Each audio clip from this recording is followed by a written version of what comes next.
Fue presidente del club, del histórico Club de la Unión, quizás el más antiguo del Perú. También revisamos la historia, pero creo que es así.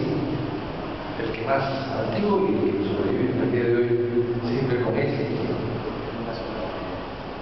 Así es, antes de entrar a ciudad, por supuesto que sí. Hay que recordar que cuando se inauguró también en 1973, por supuesto, se demoró la inauguración hasta marzo, a pesar que el área era para febrero. Hubo unas fiestas en febrero de carnavales que no se pudieron hacer en febrero, se hicieron en marzo, porque el barco que llevaba de París por los vecinos de carnavales se atrasó. Entonces la fiesta se atrasó porque el barco se atrasó. Esa era la Lima de aquella entonces, en la época que se visitaba el club. Pero en todo caso les agradezco mucho la invitación al presidente del club, al secretario general de Acción Popular, al secretario general Cecilia Guevara, al presidente del partido, el doctor Fernando Latini, extraordinario dirigente de nuestro partido,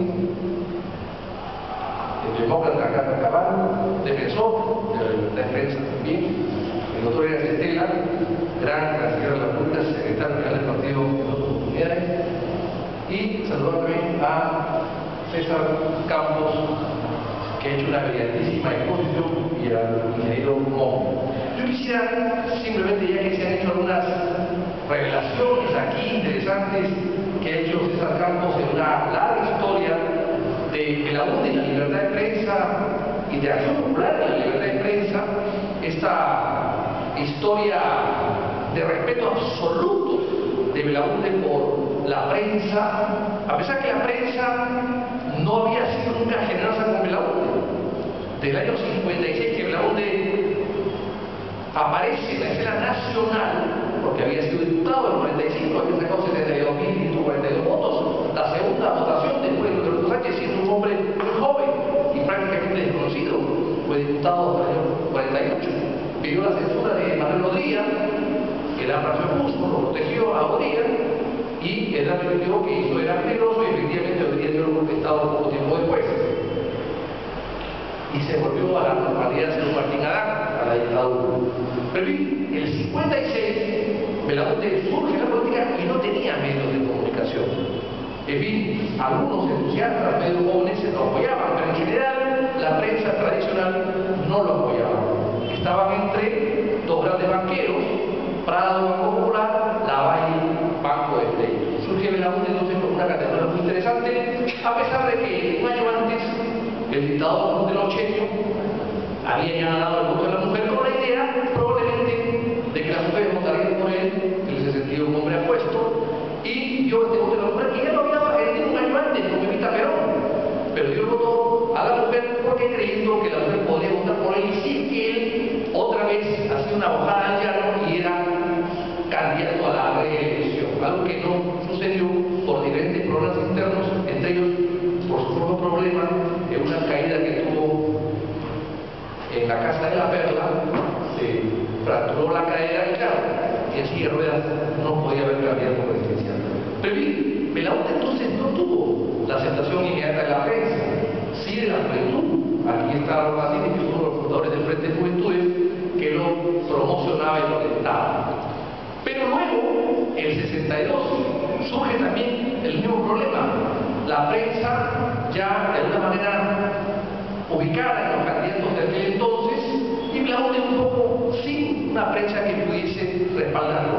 Y ahí surge entonces la figura de Manuel Mujica Gallo, que era un amigo de Belaúnde, que era un hombre de enormes recursos económicos y que funda el diario Expreso, que hoy día también representa César Campos.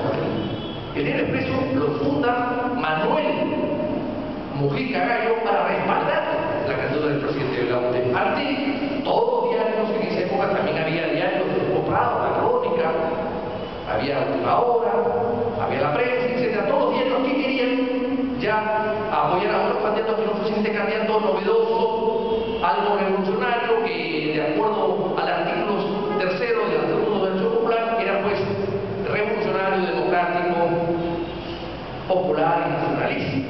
Claro, nacionalista mucho antes que la actual nacionalista. Pero en fin, lo veían con cierto temor, con cierta reserva. Y Manuel Mujica Gallo, y esto hay que decirlo, le ofreció acciones al presidente, regalarle acciones al presidente Augusto de Expreso para que se sienta más partícipe. O sea, darle parte del costo importante que significaba un diario en esa época, darle la de acciones para que Belaúnde se vuelva también propietario de un diario de comunicaciones y con eso pueda hacer su labor proselitista. Belaúnde rechazó, por supuesto, el ofrecimiento. El diario Expreso funcionó sin la participación de Belaúnde, apoyando la candidatura de Acción Popular de Belaúnde, y luego, mal manejado. Mujica era un gran intelectual, un hombre, un pensador, un hombre que escribía, un mecenas, un hombre bohemio, pero no era exactamente un gran administrador en temas de empresas, gestor de empresas. Y el diario, evidentemente, tuvo al principio unas grandes pérdidas, por eso es que luego pasa en una operación comercial a manos de Manuel Oviedo, también otro comunista que le conserva la propia línea, es defender la obra y la política y el gobierno de Acción Popular, hasta que se presenta luego el golpe militar. En el golpe militar, muchos diarios de la época, su titular era "Sucedió lo que tenía que suceder".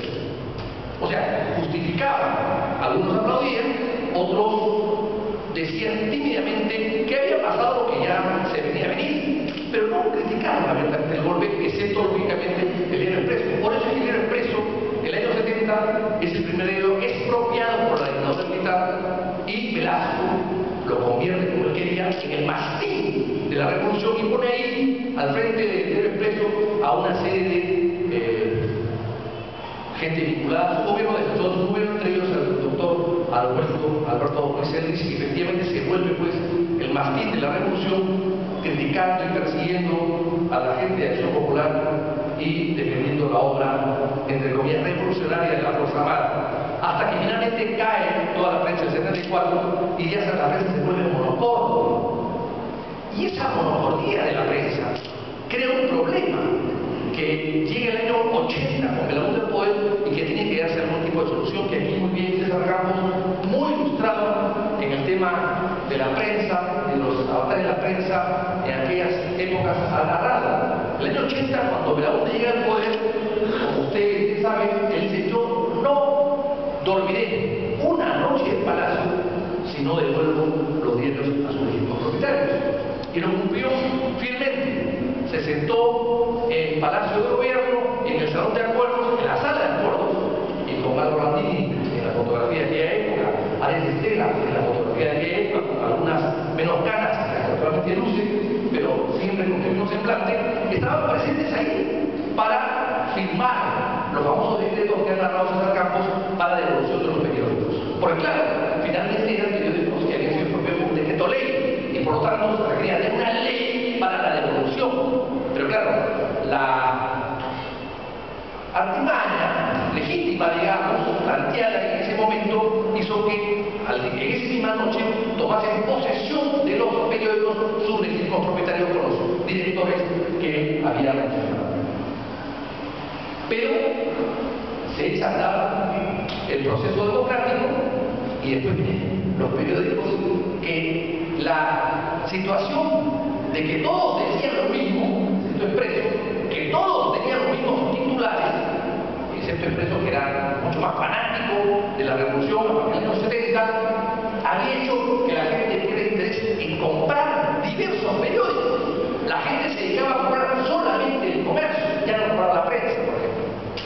Y la gente empezó a comprar solamente uno o dos periódicos, los que más les impactaban, y hubo una caída en la venta de los periódicos de aquella época. Y entonces el gobierno de Belaúnde hizo algo sumamente importante que no se ha recordado, pero que es bueno recordarlo porque la gente quizás se haya olvidado de este tema, que es sumamente interesante. El presidente de Belaúnde indemniza a los periódicos, los indemniza, les paga el daño que el Estado les hizo, les paga el daño que el Estado les hizo. Entonces, esto se pudo hacer a través de una valorización, pero el único periódico que no recibe sin indemnización alguna, porque la rechaza su propietario, es Manolo Llorio. Expreso no recibió ningún tipo de compensación porque Manolo Llorio dijo que de ninguna manera, siendo el primer ministro, teniendo que firmar el decreto, iba a aceptar que se indemnice a un periódico cuyo propietario era él. Su firma no le iba a escapar de ninguna manera en un decreto donde se indemniza directamente a su periódico. Y teniendo todos problemas económicos, por lo que he anotado, evidentemente se privó Expreso y dio a conocerlo de esta indemnización que Luis se quedó muy bien. La mayor indemnización fue a la prensa, pero nadie sabe qué pasó con este dinero. Arturo Sazán Larraín era director y parece que el dinero que se entregó no fue suficiente para que el periódico se mantenga a flote y poco tiempo después desapareció. Hoy día no existe desgraciadamente ni la prensa ni la última hora, y lo mismo pasó con otros diarios de menor importancia. Eso es lo que pasaba en ese momento. Belaúnde, que había sido perseguido por la prensa durante todo su primer gobierno.